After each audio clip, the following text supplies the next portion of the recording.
Na mtazamaji, nako jijini Dodoma, viongozi wa dini hiyo wameitoa wito kwa waumini na Watanzania kuendelea kushikamana kwa kudumisha amani, umoja na ulinzi, hasa katika kipindi hiki ambacho taifa linajiandaa kuelekea uchaguzi mkuu ili nchi iendelee kuwa salama. Sasa wito huu umetolewa na viongozi wa dini hiyo pamoja na waumini walioshiriki katika swala ya Eid al-Adha iliyofanyika katika uwanja wa CCM Jamhuri jijini Dodoma, huku akisisitiza umuhimu wa kila mmoja kujali wenye uhitaji.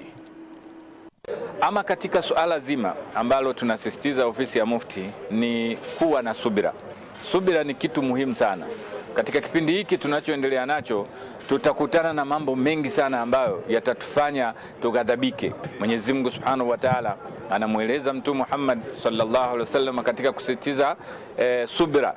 Lakini tunawahimiza Waislamu na watu wote wa Tanzania kwamba tujitahidi kuichunga amani tulionayo.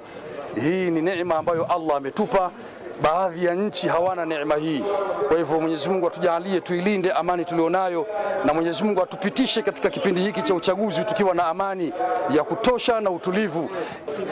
Yeye amesisitiza amani na sisi tunataka kutekeleza jambo hilo.